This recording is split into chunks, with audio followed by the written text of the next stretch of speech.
Hello, one, hello, all, family, brothers and sisters. It's my hope that you're okay, you are doing well. This week it was too busy. It's one of the week where our brothers and sisters, mothers and fathers from the diaspora have visited Burkina Faso. During that visit, they do some activities collaborating with the people of Burkina Faso. One of the things that, of course, shocked many Africans is when Dr. Arikana Chihombori-Quao and her team, ADDI, containing Pan-Africanists from the continent, such as uh, Joshua Maponga, former South African President Jacob Zuma, and also Afro-descents contributed more than 23 tons of cement to make sure that Burkina Faso is going to be um, built. There are those who thought that it is difficult for Africans to come together, to unite, to speak with one voice, and to build our nations. So, but by doing so, Dr. Arikana Chihombori-Quao and her team shocked the West, shocked the world that this time Africans will want development. So I'm going to share some parts of videos, what Dr. Kana Chombolkwa said, and the others. And then I will come to share my thoughts. So I welcome you to watch this video. And here is part of the video. Watch a little bit here. Estamos en la aquí de papel de la diaspora. La trabajé aussi avec l'ambassade du Burkina Faso pour que ça se Ambassador, Excellency, would you please stand up so everybody can see you? Because some may not realize who you are.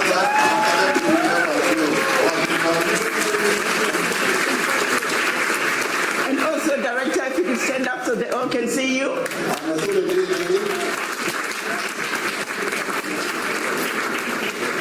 Thank you. With us today as well, we're supposed to have President Zuma, but he took a malaria pill that's made him sick. So he's having some issues because of that pill. I know that pill. I've taken it before, it made me sick too. But be it as it may, the team is here from South Africa, and we are blessed to have one of the members of parliament who's going to speak on his behalf today. I want to turn my camera that side. I want to turn, maybe you stand here. I want to turn my camera.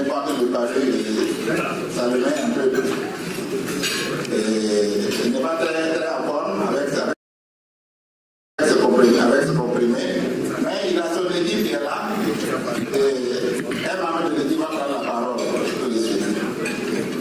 Allow me to take a special moment to thank the Burkina Faso ambassador to the embassy to the United States. Permettez-moi de prendre un peu de temps pour remercier l'ambassadeur du Burkina Faso aux États-Unis. Without them, we wouldn't be here today.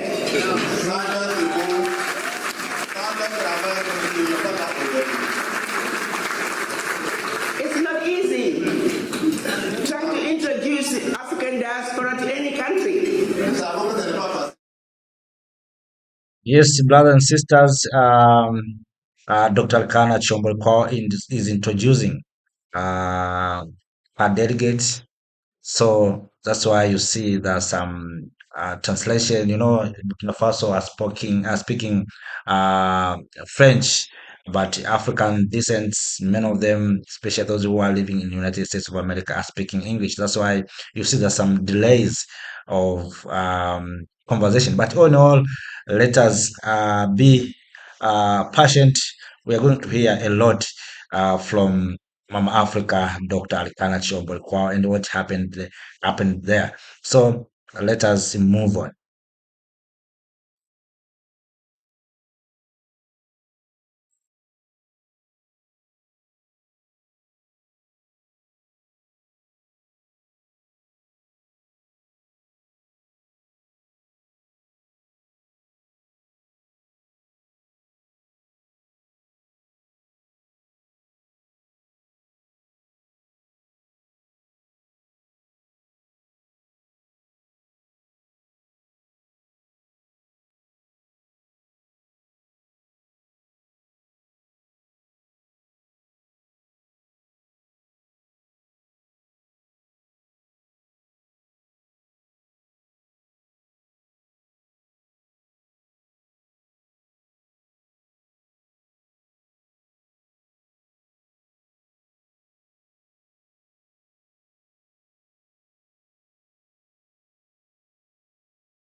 The lies. Ça va demander, où se trouve l'avion de guerre. Troisième tour, même chose. Quatrième tour, même chose. Nous avons demandé à l'ambassadeur.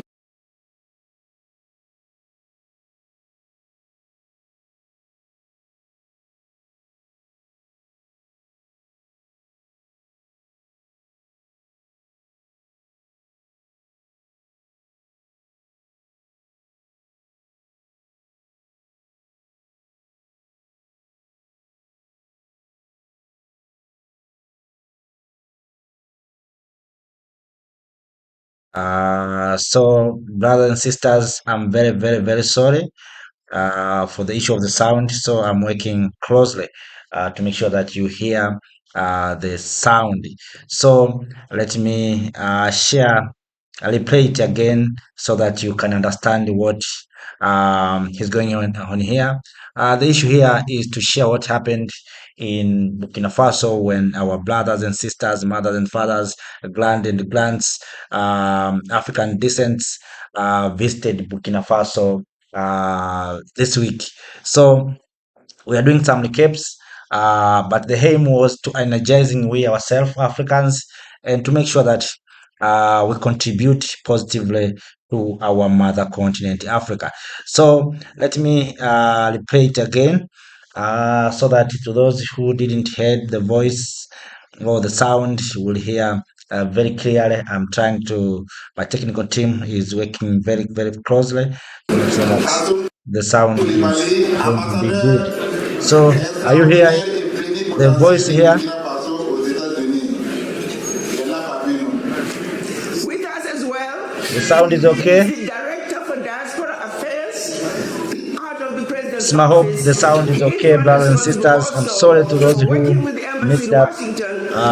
So we are playing it again so that you can understand what is going on in this video.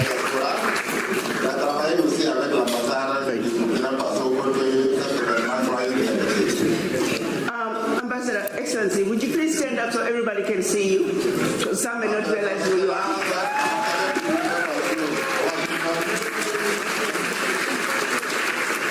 And also, Director, if you could stand up so they all can see you.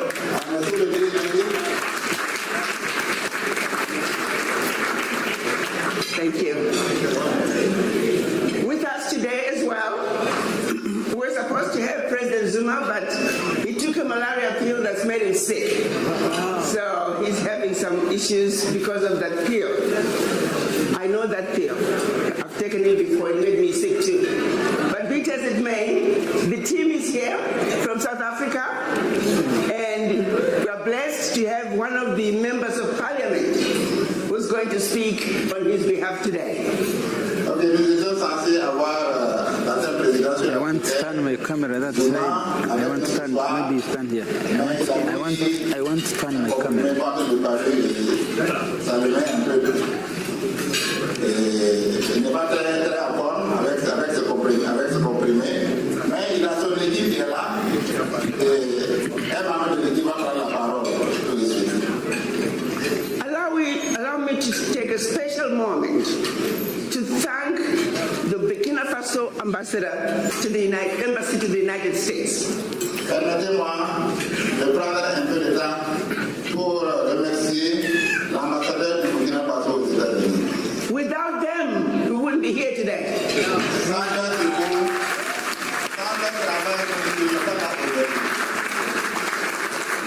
It's not easy trying to introduce the African diaspora to any country.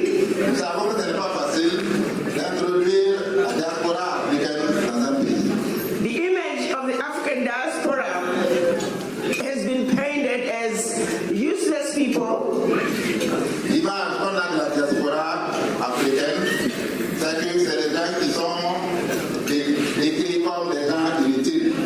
If they are coming from America, they are considered criminals and jailbirds.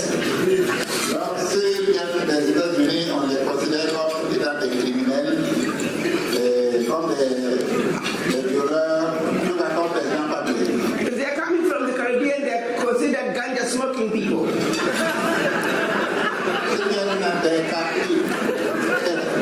On les considère comme des gens qui fument et comme des bandits.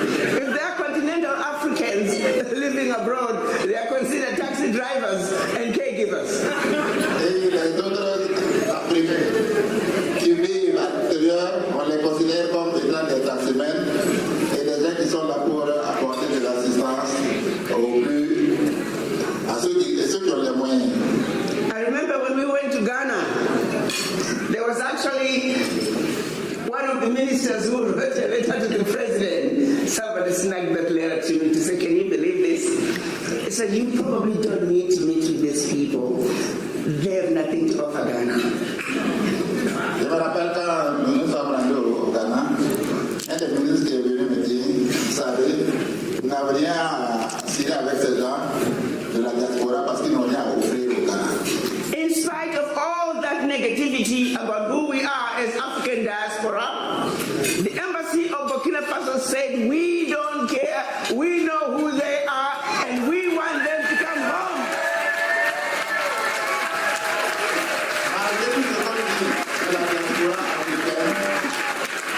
Malgré tous les mots que les gens pensent de la diaspora africaine, So we are here. l'ambassade du Burkina Faso s'est dit, ce n'est pas notre problème, nous connaissons qui sont les membres de la diaspora, nous les invitons chez nous au Burkina Faso. The entire team at the mission in Washington, D.C. went all out to defy the lies. De l'ambassade à Washington, c'est sur les pieds pour que cet événement soit une réalité. So here we are, Et nous voilà ici. home in Burkina Faso. Nous sommes chez nous au Burkina Faso.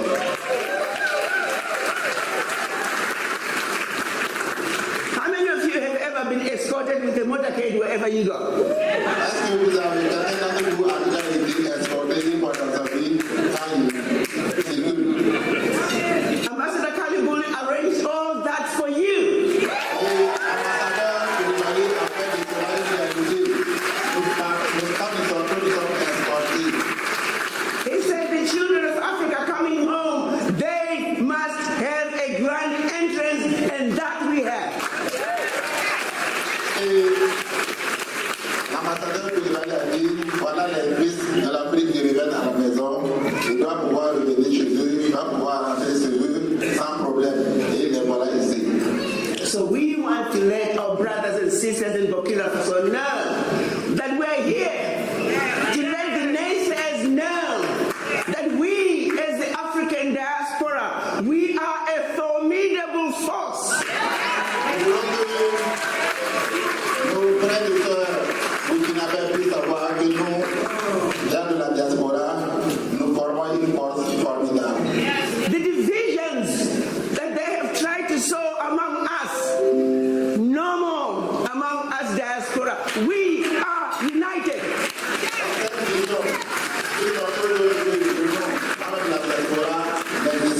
Parce que nous, dans la diaspora, nous sommes plus que jamais unis.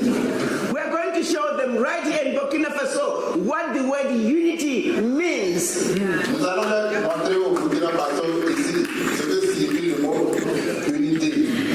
So it is, as African diaspora, Africa's gold.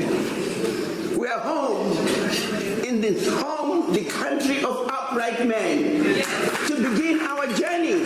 Donc nous sommes ici, chez nous, au pays des hommes intègres, pour commencer notre route. To support the country Sommes pour soutenir le pays that has shown the world what an African man should have done, but is now doing.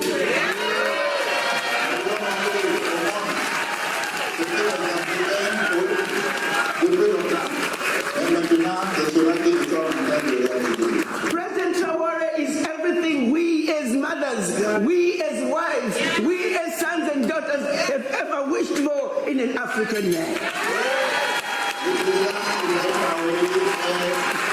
Celui que nous, mères, nos sœurs, nous, les hommes de la diaspora et ailleurs, avons toujours souhaité avoir.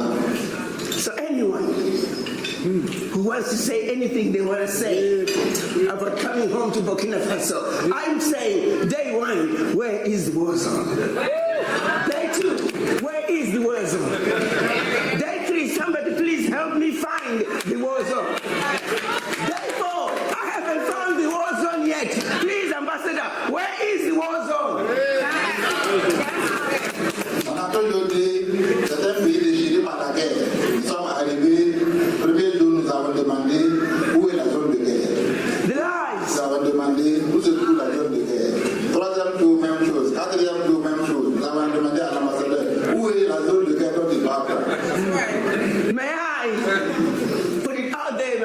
sisters, that the war is out there, not here.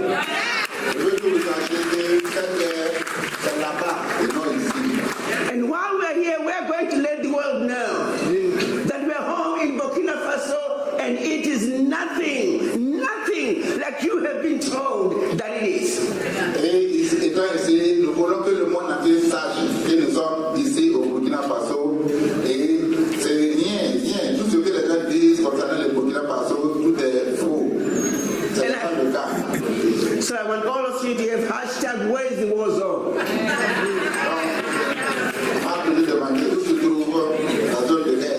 I hope you're doing videos, sending them to your family members, showing them where you are, and that you're in one of the safest places on earth.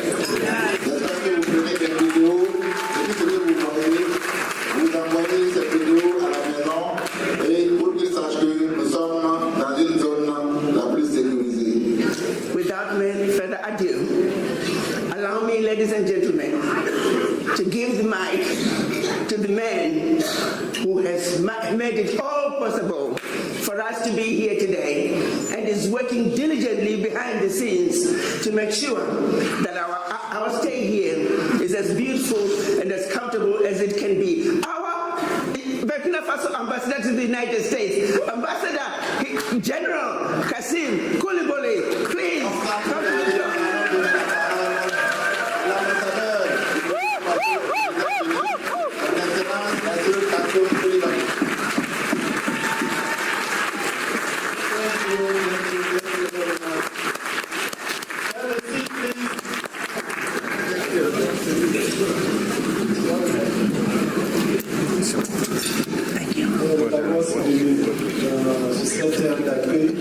We want to say again, welcome to this land.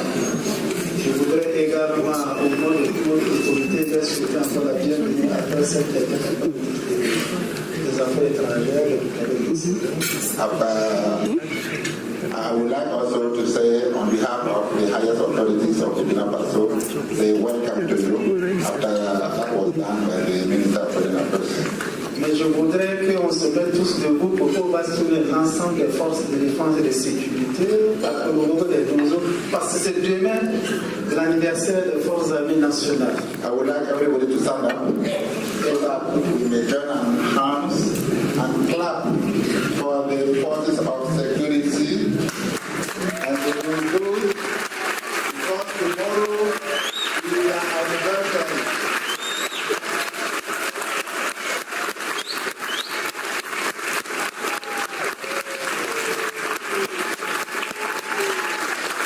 Donc chaque année, le 1er novembre, c'est la célébration de la fête des forces armées nationales. So each year on the 1st of November we celebrate the National Armed Forces. Donc beaucoup de membres du gouvernement seront là-bas, et même ça sera présidé par le Premier ministre. Et je m'excuse de tous les désagréments qu'ils ont dû constater depuis leur arrivée et les imperfections. So many government people will be there, the ministers will be there. So I will also want to apologize for any inconvenience that you experienced since you came to Burkina Faso. So you can sit down, please. So merci encore à Adélie de faire l'honneur d'être là, malgré tous les points d'interrogation, les couleurs différentes qu'on a dit au Burkina, vous êtes là et vous voyez la réalité de Burkinabé. So thank you once again to ADDI for being here, for this honor you made being here, despite all the bad depiction concerning Burkina Faso. You made it and we are very proud of you. Depuis un an, tout est mis en œuvre vraiment pour les accueillir. Après la première délégation, pour la semaine ancienne de la culture qui s'est bien passée. On a vraiment tenu encore pas de faire ça cette année. Et voilà ici. For 1 year now we have been putting efforts so that your stay be pleasant here. After your stay during the National Culture Week, we have been making efforts so that you come and that your stay be pleasant. And here you are here in Burkina Faso. Toutes les activités, il faut aussi qu'on remercie beaucoup. Il y a une équipe interministérielle qui a été mise au niveau des affaires étrangères avec des représentants des différents ministères pour préparer votre séjour ici. Et les gens ont vraiment travaillé. So there was an interministerial committee that was set up to prepare your arrival, and they have worked hard, and we have to be grateful to them.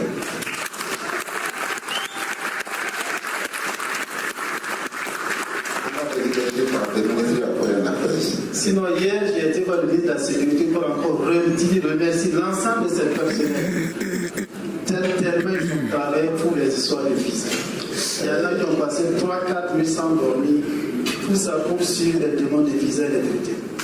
Yesterday, I went to the Minister of Security to thank him for the great job they have been doing, the staff has been doing, because some of them have spent more than 5 years, 5 days without sleep, just to work so that area people may get visas to come here.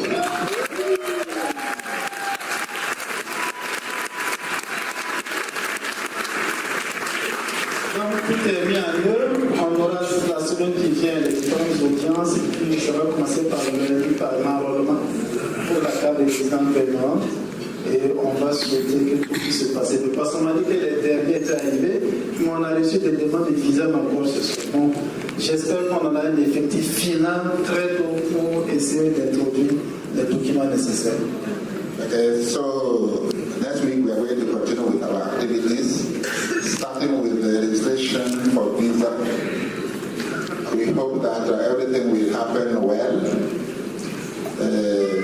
We hope that now we have the entire list of all the people that have come to Burkina Faso.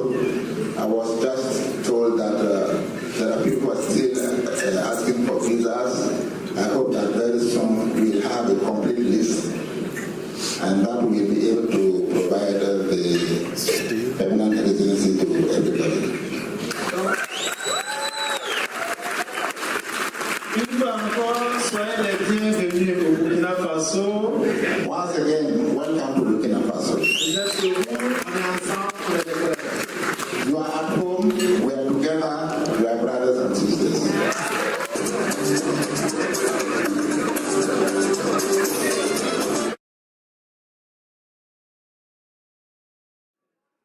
Would have been nice to have President Zuma here tonight.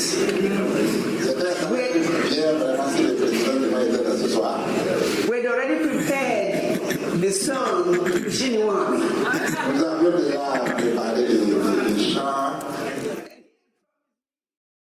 Everybody the dance.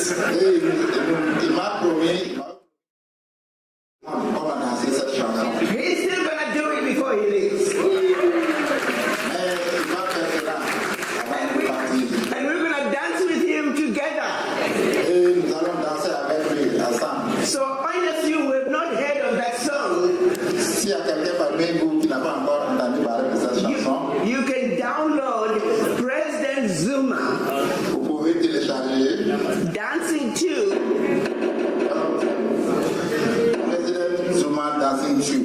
Mushini,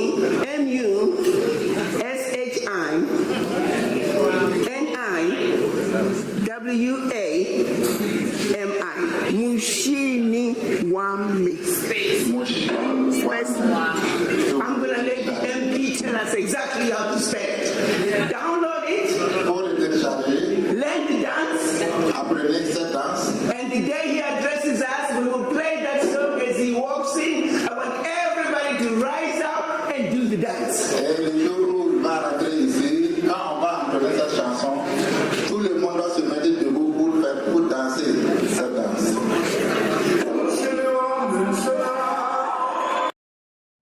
Yes, brothers and sisters, that is Mama Africa Ambassador Dr. Arikana Chihombori-Quao speaking with Burkinabe or Burkina Faso citizens during the visiting of ADDI.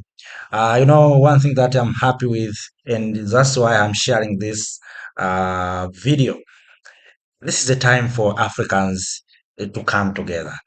We need to support each other. We need to see each other as brothers and sisters. We need to love one another. If we don't love one another, if we don't come together, no one else will do so.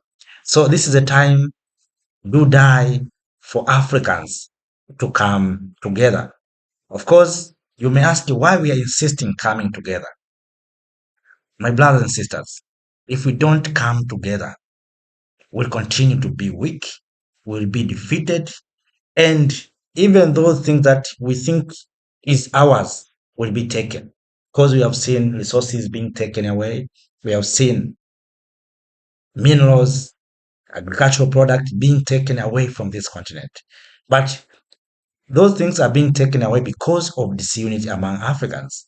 So when you see our brothers and sisters in the Caribbean, in the diaspora, in Europe or Asia say, enough is enough. Let us come together. We need to support them. That's why we are supporting and we have been sharing what is going on in Burkina Faso through our African diaspora under Dr. Arikana Chihombori-Quao. We are sharing because this is a good thing that we have been waiting for a long time to see we Africans globally coming together. Dr. Arikana has expressed how we looks like on the face of others. So others don't see Africans as professionals, as good people. They see us as people who are fighting each other. They see us as the people who are coming for begging. So let us change those narratives. And this should be done by African Union. But African Union, it looks like it's not doing very well.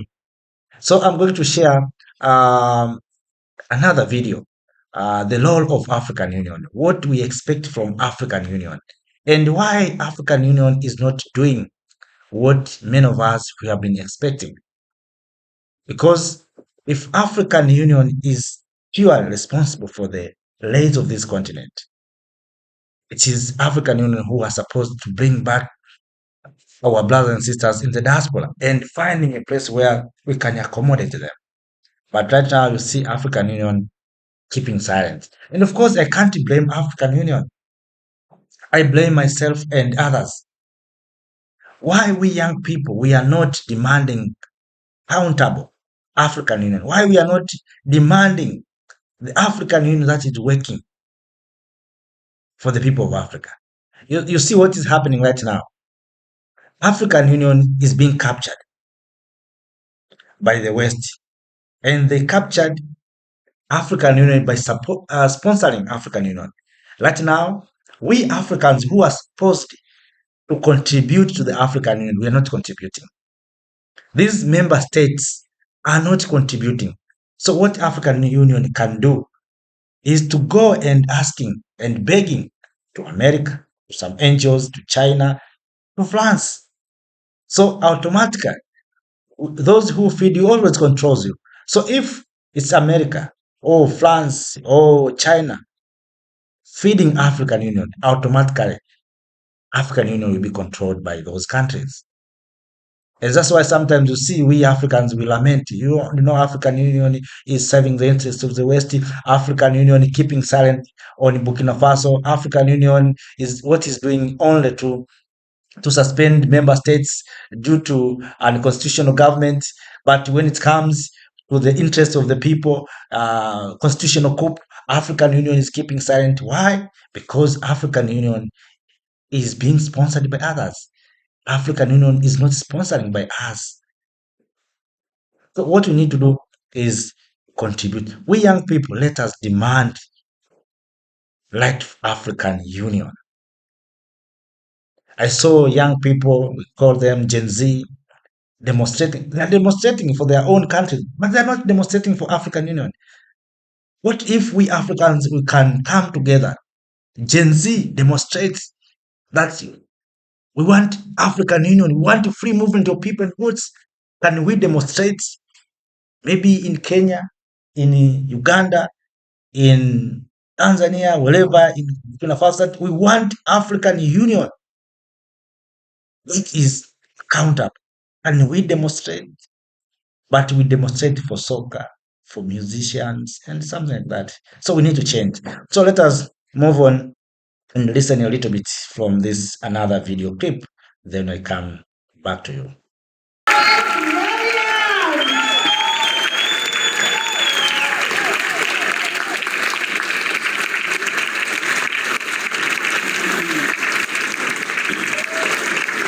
Thank you. Please, I think we are all re-energized at the moment. I want to take this opportunity first to ask for a moment of silence. Just stand, a moment of silence.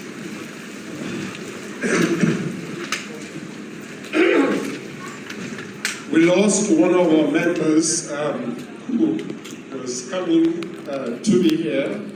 Her name is Edwina.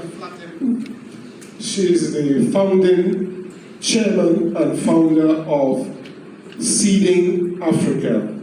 You know, today my brother here spoke about organic food, and she has been a champion of Seeding Africa for organic foods. And unfortunately, just a week to date, she passed as she just submitted a passport to come here. So, a moment of silence, please. My own rights as the chairman of the African International Chamber of Commerce and Industry, but I am also wearing 2 or 3 other hats. As a diplomat, secondly, I'm the vice chairman of the PLO Foundation. I'm a board member of the trustees, and I want to just say that my brother, friend, and fellow Pan-Africanist, which is a problem that we have in Africa, could not board an Ethiopian Airlines flight to come here because he did not have a visa. That's a shame. That's a real shame, and we have to correct these things. Because Africa, if we are going to be free, and if we are going to be able to trade among ourselves, travel among ourselves like the United States of America, we have the United Nations of Africa, we must be able to move freely and not have that type of nonsense that an airline, an African airline, the leading African airline stops a leading Pan-Africanist from coming to Burkina Faso because he did not have a valid visa. It's a shame, and we must take care of those things.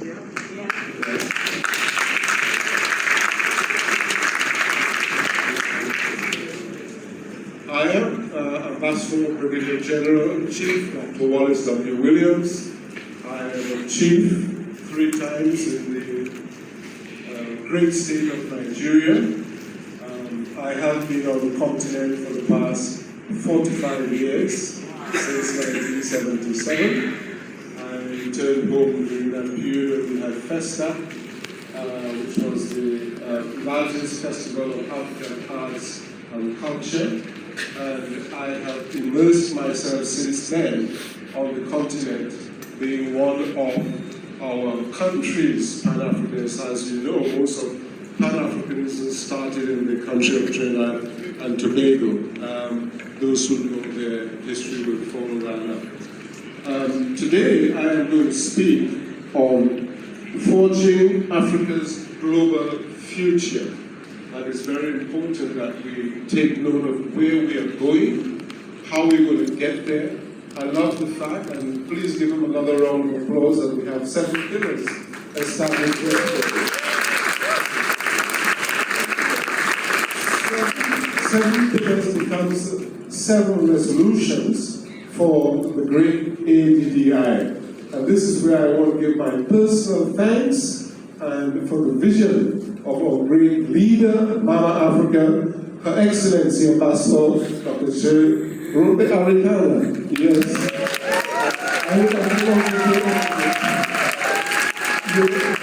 Yes, stand with a standing ovation.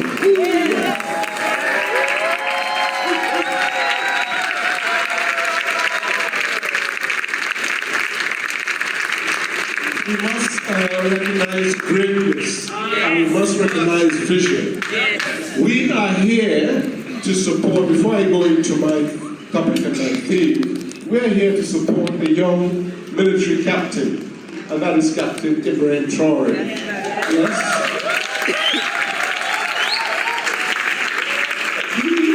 is leading the continent, and he has created a model which must be replicated across Africa. We know, and I agree with our sister here, that the AU has done nothing for the past how many years that we've been running, and that's because they don't have the focus of Africa. They keep quiet when things are happening in Africa. Everybody will be talking about Ukraine, wheat, etc. Nobody's talking about DRC, nobody's talking about South Sudan, nobody's talking about Boko Haram in the north of Africa, of Nigeria. Nobody's talking our story. That is why this morning the theme of media is very important. I said I will touch on it because media and our narrative is absolutely essential. And I think we agreed today, myself and our dear Mama Africa sister, that we probably call it ADIANN, and that's African News Network. Ladies and gentlemen, it is for.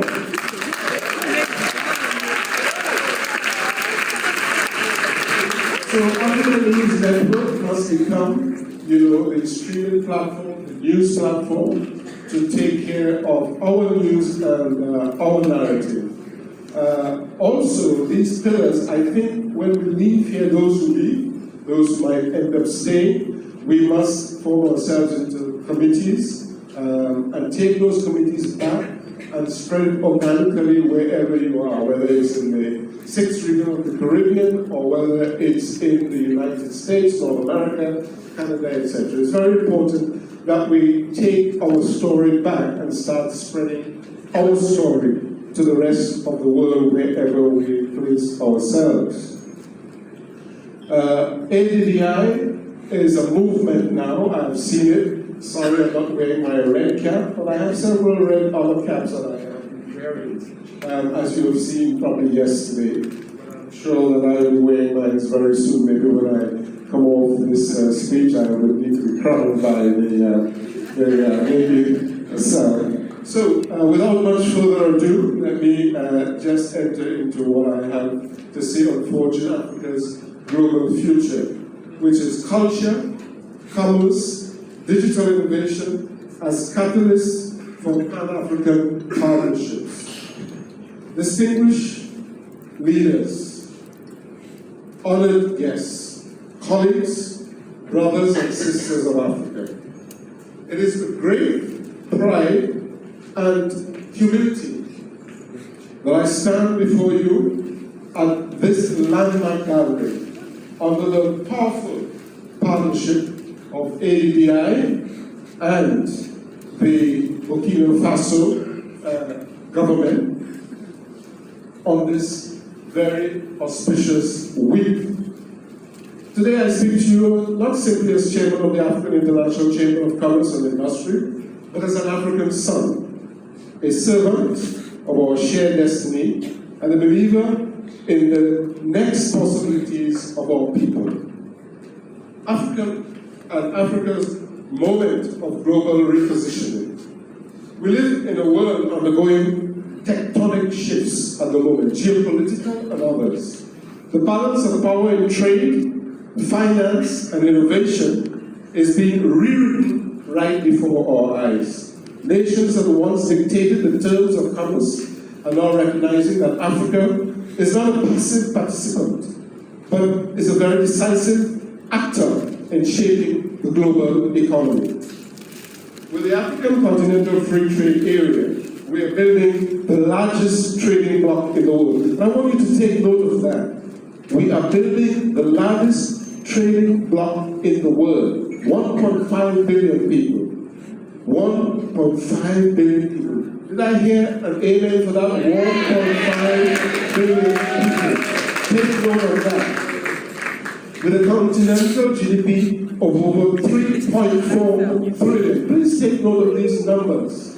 A GDP of 3 trillion. Do you know what that means to the world economy? When we get it right, and we're going to do that, we're using ADI as a vehicle. I have some news about that at the end of this that will be gladdening the heart of everyone gathered here. This is not only an economic framework. It is a declaration that Africa is ready to negotiate on its own terms, to trade with itself, and to engage globally from a position of strength. We are now in a position of strength. Culture as a driver of global recognition. People don't understand how culture has shaped many countries around the world and the money is to be made from it. But commerce cannot be separated from culture. Our music, our art, literature, and traditions among Africa's greatest exports. Soft power assets that shape global imagination and respect. From Afrobeat, filling stadiums in Europe right now in America, to Nollywood, films dominating digital platforms, to our textiles, and cuisines rebranding lifestyles across the world. How many people have seen, the Gucci's and the Paris bags and the Paris clothes copying a lot of what we wear, and they're telling us that it's their own. It's a lie. You look at the Scottish clans, that they say the Scottish clans and the Scottish clothes that they wear. Where do you think they got them from? Kenya, from the Maasai tribes. These are histories that we don't tell the world, and we have to start telling our own story, our own narratives. When our creativity is celebrated, our markets expand. So let's use our creativity to expand our markets. Digital innovation as the new frontier. I live in Kenya as well as I do live in Nigeria. And you do not believe it was a young 20-year-old boy that invented M-Pesa. M-Pesa is now being used right across Eastern Africa. And it is the means of which the underbanked, the banks, even the banks have their own version of M-Pesa now.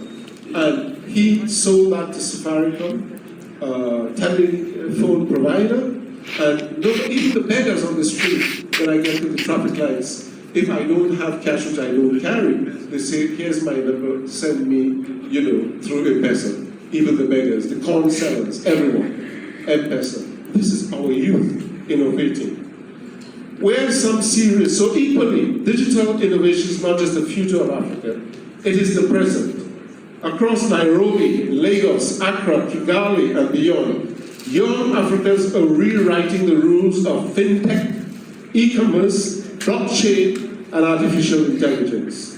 Where some see risk, Africa sees opportunity. Mobile money began here in Africa. Think about this. Mobile money began here in Africa, and it was our youth that did it. Our youth created mobile money for the underbanked, their grandparents, parents in the countryside, to be able to receive money and use money very digitally. Digital agriculture solutions were pioneered here. Are you taking note? Yeah. Digital agricultural solutions were pioneered here. Blockchain to remittances is flourishing here. We are not consumers of the fourth industrial revolution. We are architects of it. Give yourselves a round of applause. We are the architects. The question is not whether Africa will join the digital future. The truth is, Africa is already shaping it, and others will have to follow us and what we are shaping at this moment in time.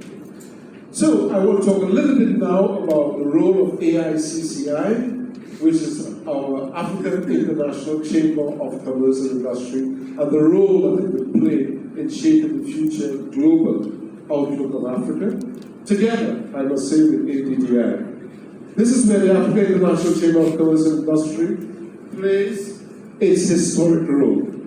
AICCI is the bridge connecting Africa to global commerce, policy, and partnerships. But let me be clear, our bridge is not built for one-way traffic. That era is already gone. We are not doing any more one-way traffic. Our strategic policy is quite clear, and I'm shaping most of that policy at the moment. That is, we and foreign investors engaging in Africa must, and I repeat, must, right?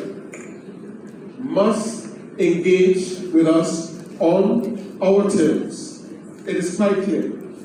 They must treat our nations on a win-win basis. This means that creating jobs, it means forging, it is more than creating jobs. It means forging true partnerships where our communities are not just employees, but shareholders in the wealth of our land. And this is a policy that I am promoting. We do not want any more that we are just wage earners. You come in, you exploit your resources, and you leave and nothing is left. I have been pioneering local content from Trinidad and Tobago to the Nigerian gas master plan. I created local content shaping the Nigerian gas master plan to show that what the Trinidad model of gas is, we emphasize a lot on local content. I know that Ghana tried and has been trying to do a factory in every community, but we need to replicate that model elsewhere on the African continent. And what we do is make sure that if you're coming in as part of our chamber, if you're coming in as a foreign investor, there are a few key agreements that we will have and must have with you. One of those is that you must transfer technology. Two, our community will be exploited from all the things that's happening in Ghana with Ghana, etc. The community must be involved. You must refine locally, you must add value locally, you must provide local content, and the community do not become wage earners week to week. We are salary plus shareholding. Salary plus shareholding. And the salary is just a stipend, really. It is a stipend. You are working in our community, we take a salary to make sure we take care of our families. But we are a shareholder. Every aspect of every community, we must take it. You can't go to China and go and do what they're doing in Africa. You can't go to India and do what they're doing in Africa. You can't go to Europe and do what they're doing in Africa. They will run you from here till thy kingdom come, and further than that. So we now have to, this is the things that we are standing for. This is what ADDI is for. This is what PLO is for. This is what I am for. We, Pan-Africanists, we are no longer talking. We are walking and walking the walk. We are putting implementations in place to ensure that Africans benefit as well. The time has changed. We are 75% youth on the continent. They are the innovators. They are the change makers like Captain Traoré and the others. And this model must be followed. And these are the things that we want done on the continent. It means technology transfer. It means local processing and local production that fuel intra-Africa trade on the AFCTA. While surplus output is directed towards global export. Why do we say that? We have a model already in Trinidad and Tobago. We harness all our gas. We take charge of the gas from where it's produced, and we are in charge of the value chain. We're in charge of the transportation of that gas. It goes directly to our Point Lisa's industrial center, and we produce methanol, we produce fertilizers, petrochemicals. It is the excess that we export, not the other way around. This is what every other country needs to learn on the continent. You only export your excess, but your total production for what you want must fulfill, one, your country's expectations, and intra-Africa trade on the AFCTA. So those are the win-wins we are looking for. You have to make sure that you are in charge of your resources, and those are the messages we are sending out now. Okay?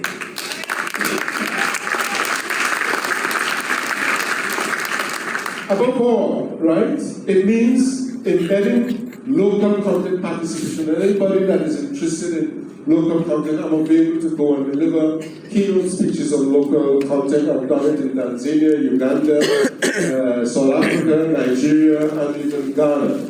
I will be more than happy to do so because local content is an important part of our development. So, through AFCTA, let us say that Africa cannot rise in isolation. It cannot. And why do I say that? Right? It means technology transfer, as I said, local processing, local production that fuel intra-African trade under AFCTA. While I said again, surplus output is directed towards global export markets. Above all, it means entertaining and embedding local public participation at the heart of every deal. So every deal that is being made on the continent, in that clause of any contract must be local content. What did I say? Must be local content. Local content. And that is very important. Not merely the investment is extracting value, but multiplies it, because when you're part of the value chain, you are multiplying the extraction value as part of your value chain of the government. Stimulating and sustaining our local economies. This is the Africa we envision. An Africa that negotiates from strength, because we have the strength. All the materials, all the minerals and resources is under our feet. Under our feet. And that is our strength. Insist on fairness and ensure that prosperity is shared across every community touched by investment. And that is where we say salary plus shareholding. Absolutely. A call for Pan-African partnership. But Africa cannot rise in isolation. We must rise together. Not only as nations, but as partners. And why do I say nations? Countries were created by 1834 and the Berlin Conference. I said at my last keynote speech in Eswatini that we must burn the Berlin Conference map physically. But a lot of my peers were very scared. I said, what are you scared about? Let us take that damn map, burn it, and redraw the map of Africa.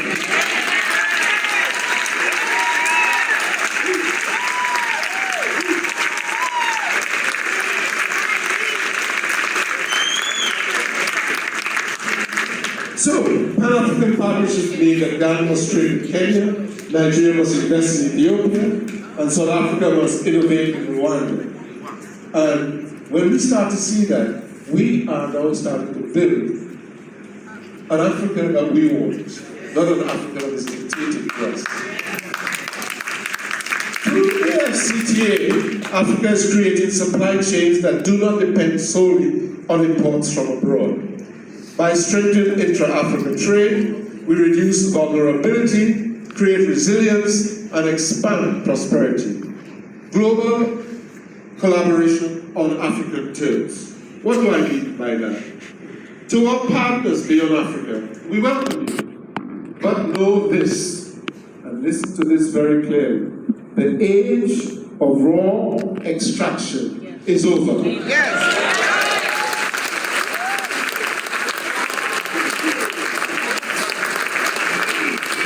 The future belongs to those willing to build value chains here, to partner with our universities and innovators here, to respect our labor here, and to see Africa not as a pit stop for resources, but a hub for production, innovation, and global exchange.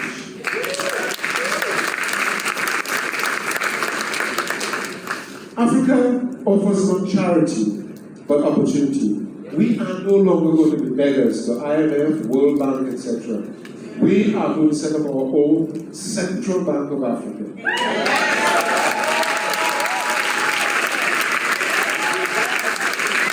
The fastest growing population, the youngest workforce, the richest lands, and the boldest ideas are coming out of Africa right now.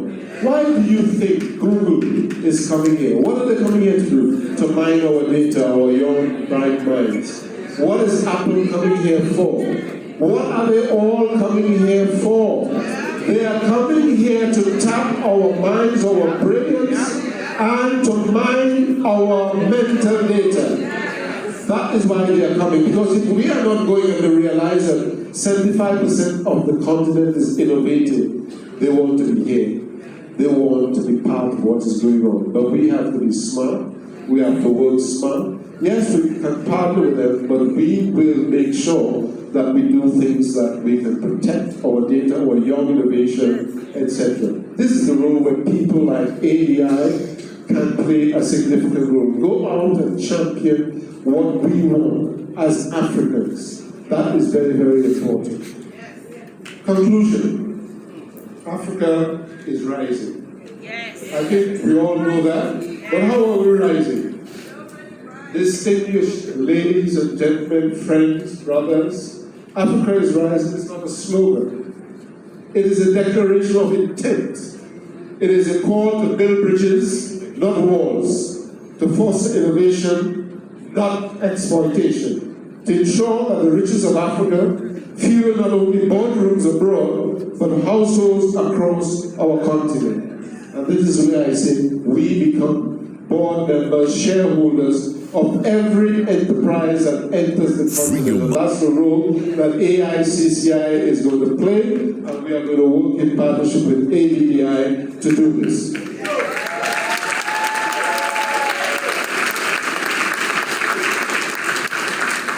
Free your mind now. Be part of the People's Pan-African Parliament.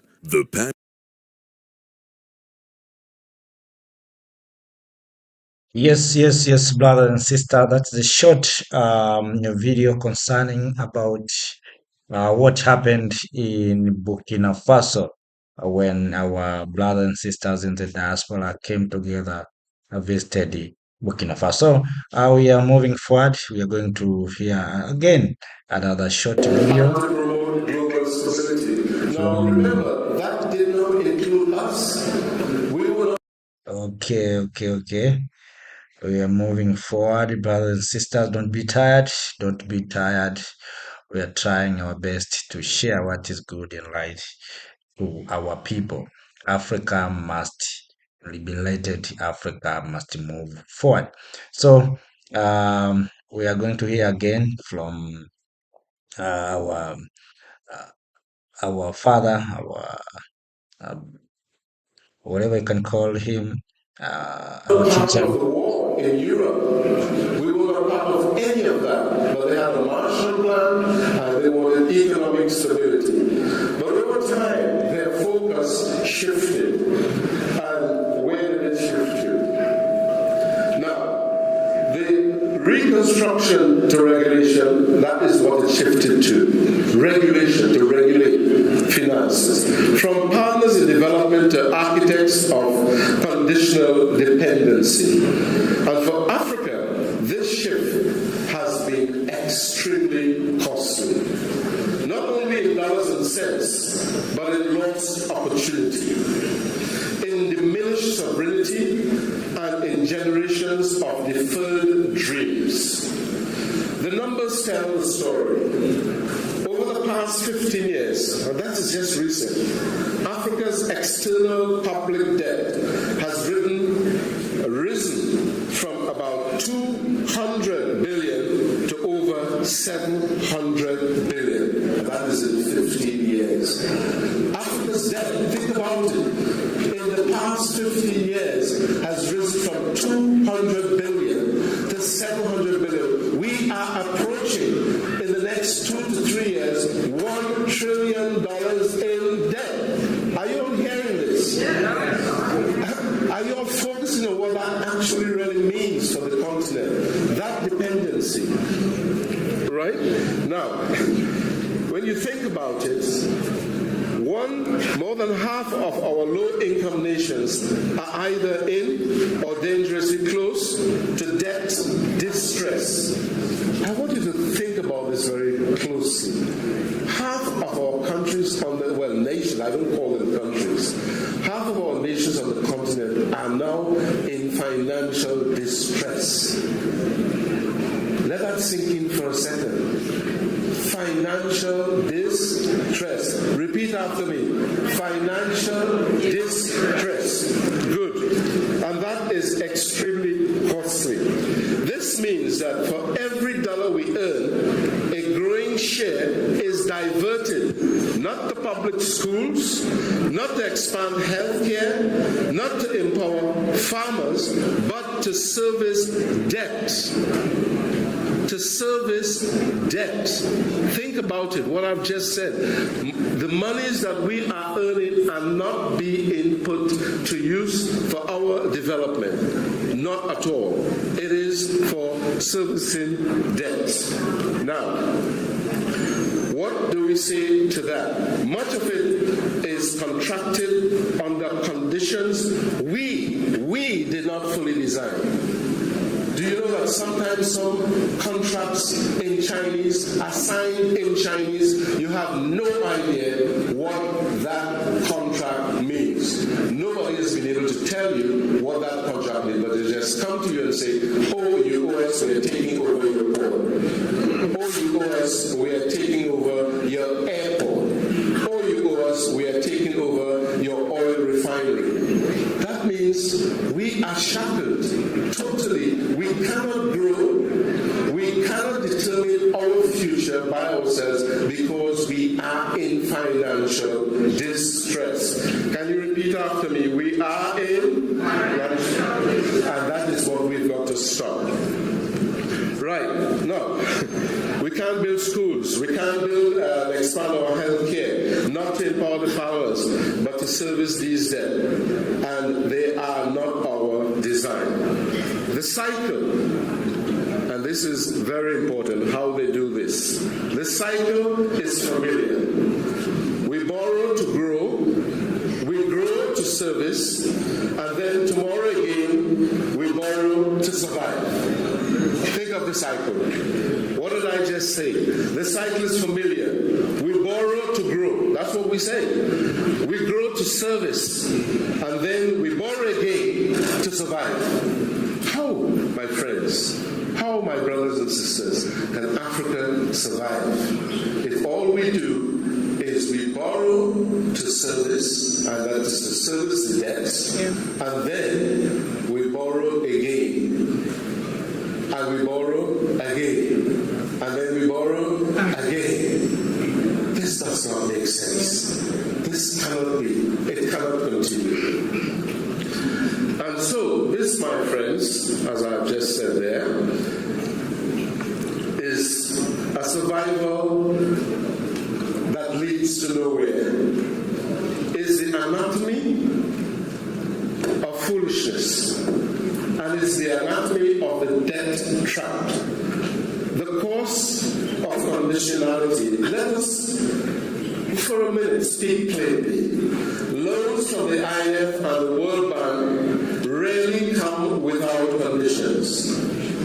They all come with conditions. What are some of the conditions? They tell you reduce dependency, take away subsidies, take away social programs, and they want you to ensure that you do not have any way to assist your countrymen, your people on the continent to grow. Whether it's farmers, whether it is manufacturers, local manufacturers, they ensure that you are just there to service their debt. And it is your money, it is your raw material resources that they use as conditionalities. It is whatever you have grown. You have grown a nice port, they will want to take that over. You have grown a beautiful airport to increase tourism, they want to take that over. Everything that you have built to grow your country, they now put it into the debt trap. Your money, your gold, goes to their central banks, and those central banks keep your money and lend it back to you at exorbitant rates. Does that make sense? I mean, brothers and sisters, does that make any sense? No. Right. We have got to stop that. So, something is very wrong with the system.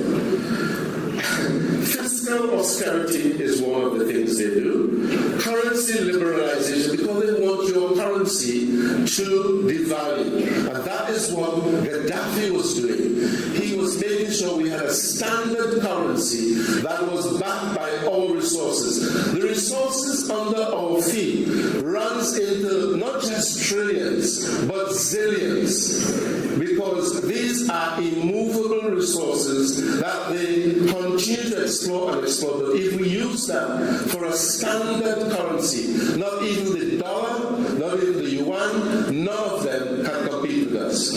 Why? Because they print paper. They just pull it out of the sky. They pull paper. It is not backed by anything. The Federal Reserve Bank is not owned by the United States of America government. You know that. It is owned by the Rothschilds, the Rockefellers. And when the government was, why are they into trillions in debt at the moment? Because it is paper. So they come foolishly, well, I have to say foolishly because our leaders are foolish. They give us paper and they take the raw material resources. Wholesale, they take our gold out, our diamond, our platinum, our lithium. They take these things out. And when they do, they now give us paper. Paper that they print from nowhere, telling it has a value and it is backed by nothing. Absolutely nothing. So, ladies and gentlemen, what Gaddafi was doing and why they had to kill him, and I blame a brother who was president at the time, half African, Obama, allowed this damn thing to happen. He should be shot. I'm saying it, yes. You know, look at what they do all the time. They bring Langley here to try to overthrow the whole AES. These people are house niggers.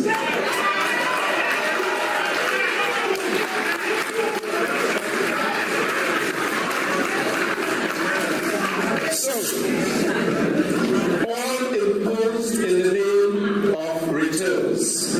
But too often, these conditions have constrained our policy space, weakened our productive base, and undermined our ability to invest in our people.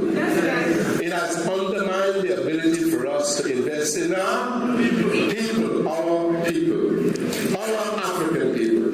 So when a government must disclose between repaying debts and funding education, between meeting IMF targets and feeding its citizens, something is deeply wrong with the system. And I say today, and we must say today, we must reinvent the African monetary fund system and get rid of IMF, get rid of the World Bank, unshackle ourselves from this. So, I say this is deeply wrong. Now, let's take Ghana as a reflection. I'm just going to use one example or so. Right? Ghana, a reflection of the continent, in my own engagement across the continent. In the case of Ghana, stands as both a lesson and a warning. Are you hearing me? Yeah. As a lesson and a warning. Why do I say that? The IMF program of 2022 brought temporary fiscal relief, yes, but I also demanded contraction. Public investment showed, social spending tightened, and local industries struggled to bring under the weight of new taxes and austerity measures. This is not a Ghanaian story alone. It is the African story. From Lusaka to Lilongwe, from Nairobi to Accra, the sovereign question, debt is not merely an economic issue. It is a question of sovereignty, and I dare say it is a fiscal weaponization against Africa.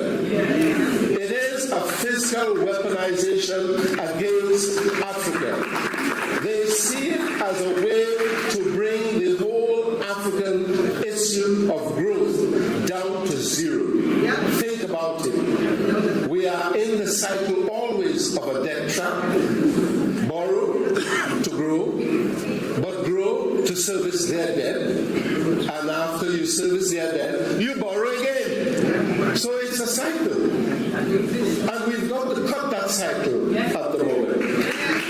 I want you all to think about how we're going to cut that cycle. And part of it is what you're doing here. Come home, bring your brains, bring your investment, use your investment to help grow any economy in Africa that you choose to come to. Any economy. Just start coming. That's what this is all about. The diaspora coming home. Am I saying the right thing? The diaspora coming home. So a nation that must seek approval, listen to this quite clearly, a nation that must seek approval before it can spend on its own citizens is not truly independent. It cannot be. Because if you have to decide, oh, I cannot spend on healthcare for this year, I have to pay off the debt. I have to pay the IMF. I have to pay the World Bank. And they send in. You ever heard of the economic hitman? Yes. The economic hitman? Yes. Those of you who have not heard about it, go and Google it. They are worse than the boots on the ground. Because at the boots on the ground, I'm a military person, they run out of ammunition. After a while, if you can't feed them, if you can't continue to sustain them, they withdraw. But the economic hitmen are there every day. They come in and they sit in your office and they tell you what to do. Can you imagine that? That you have your own government and you cannot decide what you're going to do with their funds, even their borrowed funds that you borrowed from them. You cannot. You are saying, I want to build 10 hospitals. I say, no, don't build any hospitals now. You have to pay. You have to pay your debts. You have to service your debt. So a nation that must first seek approval before it can spend on its own citizens is not truly independent. The debt trap has become a new form of control. Quiet, legal, and devastatingly effective. Devastatingly effective because they're like Rottweilers. They put their teeth into you and they do not let go until they pull flesh. They do not. They are there to make sure they suck the blood out of you and ensure that you do not grow for your country. You do not grow for your nation. So, our economies are being managed through conditionality, and our future mortgaged by signatures inked in desperation. So your leaders, in desperation, sign. And by the way, I must tell you, they have a lot of leverage on these leaders. A lot. Some of them, what are they? They are Freemasons. Yes. Right? Yes. They are Freemasons. They belong to different cults. They have different things that they like. Let's not talk about it because they are all bugged when they come to the UN and other places. They know your likes and dislikes, and they come to you and say, "Oh, I see what you like. Oh, is that what it is that you like? Okay, small boys, this, that. Okay." They have a leverage. Are you understanding what I'm saying? Our leaders are mortgaged. They are mortgaged. So they quickly sign in desperation. I've got to ensure that the World Bank gets their money.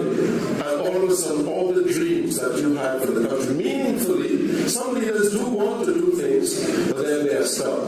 Thank God for people like Ibrahim Traoré.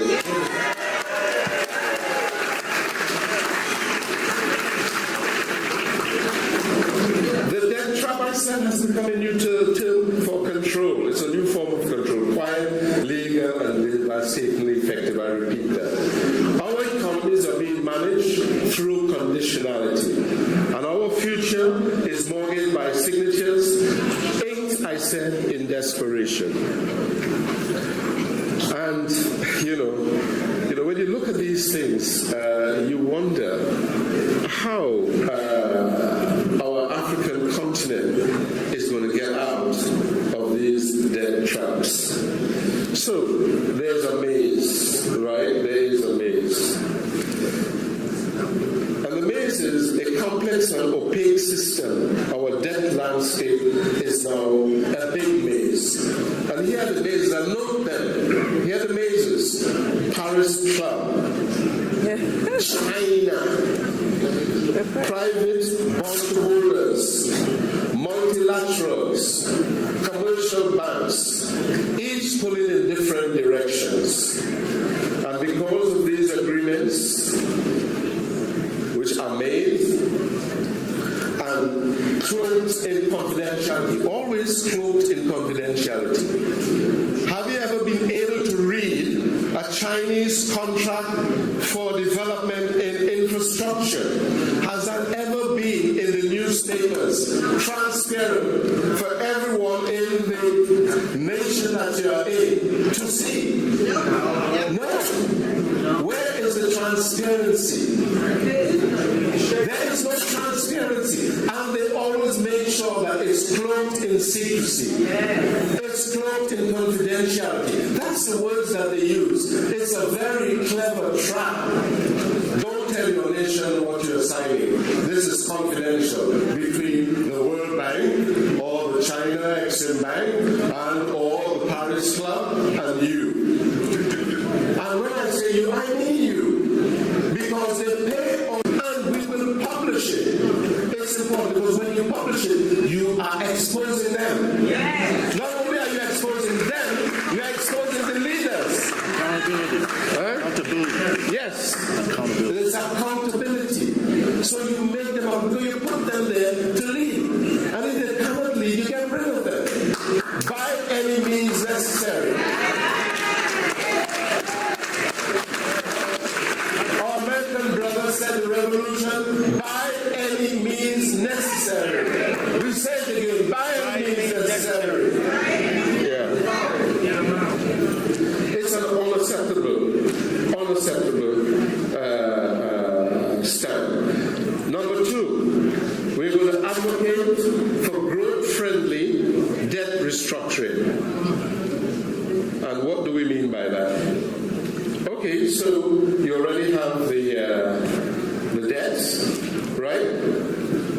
We are going to ask and advocate for a growth-friendly debt restructuring that protects social spending and sustains development. So, all right, we have your debt, but just like any bank you go to, you know you can restructure your loan, right? Yeah. When you go, the bank says, okay, all right, we restructure your loan, and then you pay us, at this rate, and but you still have our debt there. But yes, we know that you're growing.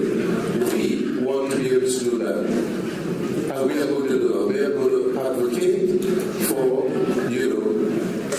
replacing of the loan, right, with a restructuring. Debt-friendly, growth-friendly. Because it's already there, right? Unless we see that those debts were signed, without the country knowing what they really signed for, we will ask for those debts to be dismissed. Yes. Because if you don't know what you're signing, and you did not know what you signed because it was written in some Confucius language, then, you have to forgive that debt. Yes. And if you took our resources, at undervalue, we do, or those of us who are mathematicians here, we do an equation. Yes, we do an equation. You got these resources undervalued, like they've been taking here from Burkina Faso before, the uranium at $8 and send them at $1,000. Only the marginal difference is from 1,000 minus 8 is what? 992, not so? So we apply that 992 multiplied by how many you took out against the debts that you made us incur. Isn't that a nice mathematical forgiveness? We have applied maths. Happy we? Yes. So, we are going to build capacity within our member states. That is one of the things we are going to do, right? Without asking for permission. Training negotiations. We bring in economists, policymakers through our chambers and training centers. So those who are economists here gathered, those who are strategic thinkers, these are the people we want your brain power. Put it into ADDI, put it into AICCI, and start developing the fight to accountability for those debts that IMF and World Bank has pushed on our people. So we ask all of you to join and keep joining and keep contributing and put in your mind, your brain power, your talents, your experience, your expertise to work for the greater good. And that greater good is Africa. So we mobilize private and diaspora capital to reduce our dependency on external creditors. Through these actions, the ADDI, the AICCI will ensure that Africa's voice is heard.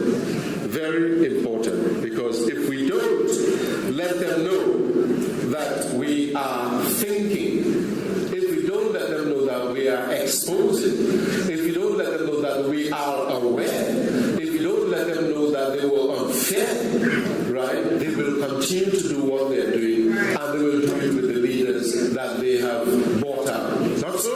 Yes. So it's not an echo, but a force shaping global financial governance. So we are saying we're going to have an African financial governance, a governance strategy with governance policy, with a governance approach that we have directed as the strategic policy aims of the continent through these vehicles, because the AU is not protecting the continent. So it has to take visionaries like us, like ADDI, like AICCI, to say enough is enough. We are going to expose you one way or the other.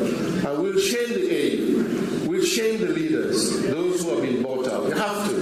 And we will shame IMF and shame the World Bank.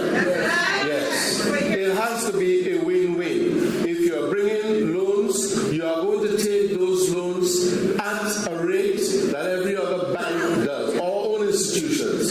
And you will not ask us to reduce our growth plans for our countries, our nations, which is health, food security, etc. Because we need that as a nation and a continent to grow. So, what it is we want,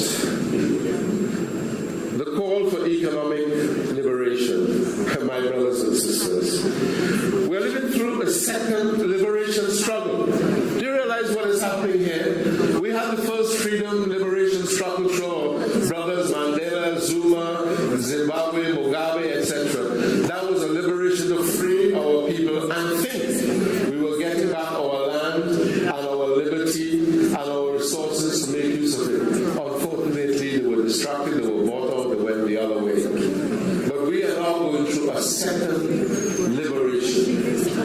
That second liberation is economic liberation. Why do you think Malema started EFF? Economic freedom fighters.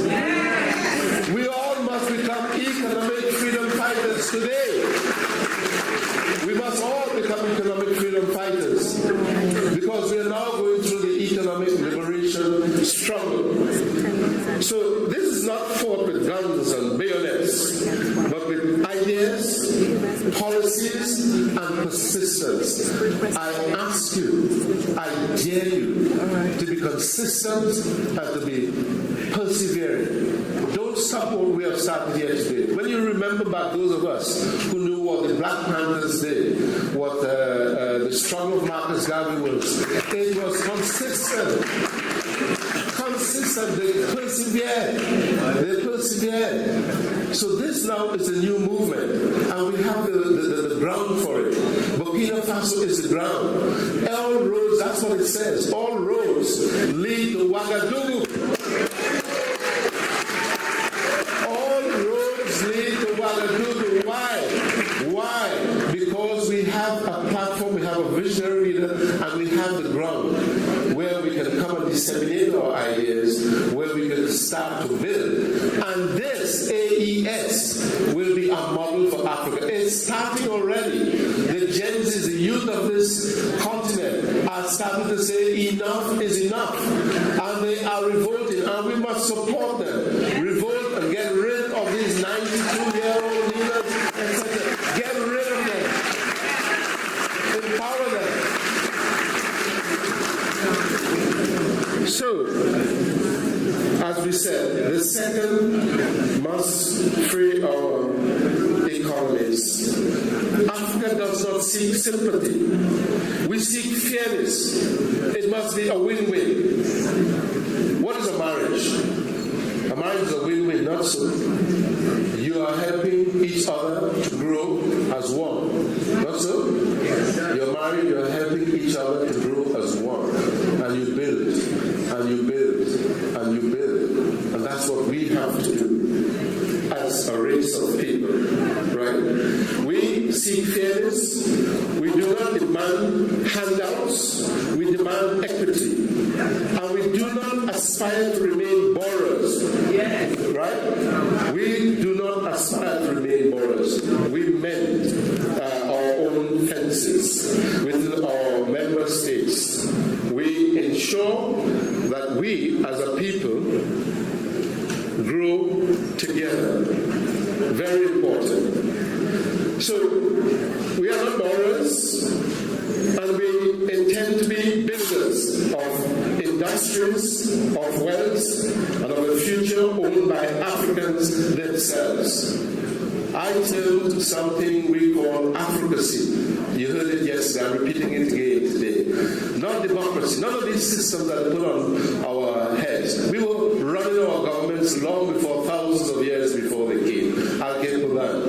We were doing things ourselves. So Africacy is Africans doing it for themselves, by themselves.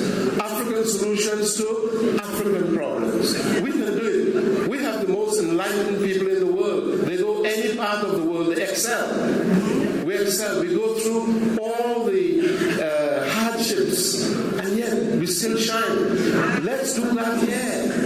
Let's do that here on the continent. Use this fertile ground of Burkina Faso, Ouagadougou, Niger, Mali, and all the others who are toppling their governments. They are now realizing that the youths of the continent are saying enough is enough, and they're going to topple the rest of these governments. That is what they fear at the moment, because a united Africa is going to be stronger. We don't have the resources. We have it. They take it off. Okay, we give you a mansion in Paris, we give you a house in Dubai, we give you something here. All of your family will be schooled to PhD. And that's it. And that's it. And if you want to include some of your boys, yeah, sure. So imagine maybe maximum 200 people in your country has mortgaged your entire country, because they have files and all of them. They have files, as I said. They leverage that, and because they love the power, because they love riding around in Rolls Royces, because they love saying I'm shopping in Paris, I'm in New York, right? They love that. They know your breed, and so they buy all these people. And that is how we're able to kill Thomas Sankara, because they bought an idiot who's a greedy man and should be shot. Somebody should assassinate him when he is. Stop the development of the continent by greed and ego. I'm not afraid to say it, and we should not be afraid to say it.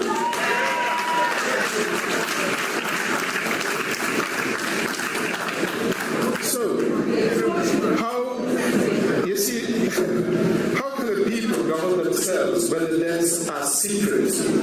How can we plan for tomorrow when we do not know the true cause of the day? You don't know the true cause of that debt. You never do. You only hear it at some point in time when they are calling that, say, oh, you owe us 30 billion. And suddenly the public knows that. The public knows that you owe 30 billion. But where were you in the decision-making process when that contract of borrowing was signed?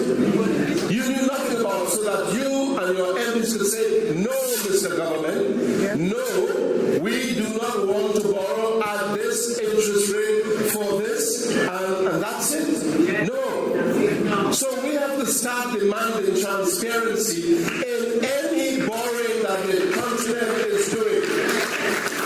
I said some years ago, and it was one of the interviews they had with me, I don't know if they took it down or what. In the AU, what is the AU? You have the European Union, right? The European Union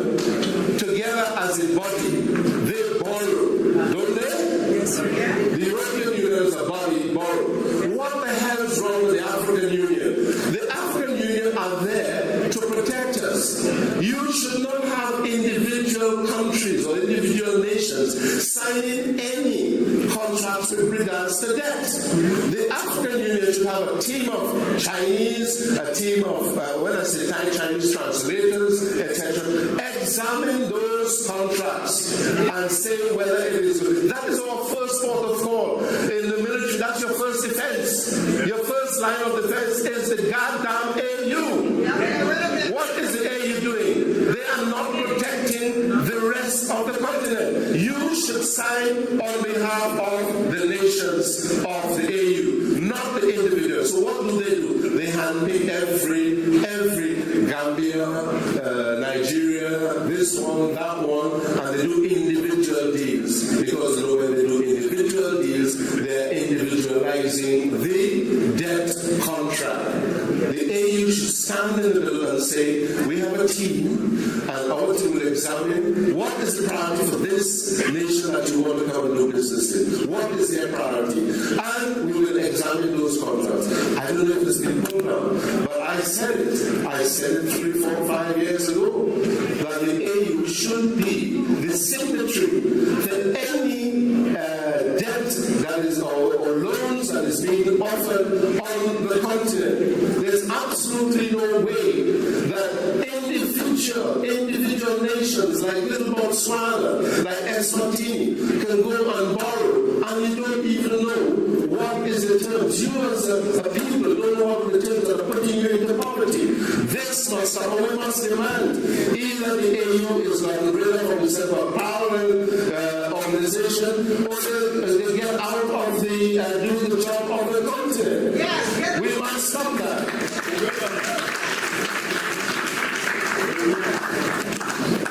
So, my brothers and sisters are going back to the main issue here and the sovereign debt. What are we talking about? I get very passionate about this because I realize that we are, and anyway, that's why we're having this conversation. So what's the path forward? What's the path forward? The path forward is to break this cycle. Africa must take back control of its economic narrative. We must demand transparency. Every loan, every guarantee, every term must be made public. It must be made public. That has to be a policy strategy of any government on the continent. We must demand, and this is where ADDI, I'm chairman of the African International Chamber of Commerce and Industry, and we are demanding this. We, as an institution, also are demanding this. We must ensure to break the cycle that every loan, listen to me and write it down, every loan, every guarantee, every term must be made public. I'm not hearing you. Must be made public. So that is something that will come out of this year and our declaration. It must be made public. We must invest in domestic debt markets and regional sovereign wealth mechanisms, allowing us to finance growth in African currencies, not foreign ones. Yes. We must strengthen African financial institutions, African Bank, African Development Bank, and the emerging platforms like the AIS Exchange, the African International Exchange. Are you hearing what I'm saying? I don't think you're hearing me. Are you hearing what I'm saying? We must invest in our own institutions. Let us learn among ourselves. How do the Jews, how do the Indians, how do the Chinese develop? They share the money among themselves, they learn among themselves, and they grow among themselves. We need to start that narrative, strengthen the institutions we have. Yes, brothers and sisters. Those are few things discussed by African diaspora, Afro descents, when they met in Ouagadougou in Burkina Faso. I think you heard a lot. It's our duty or responsibility to take these things into actions. They discussed the issue of loans, how loans are being used, the law of African Union, and they want to support these things of contracts. If you look European Union, the way they did things, it is totally different with what we are doing here in the continent of Africa. You find that in Africa, individual countries are doing their own things.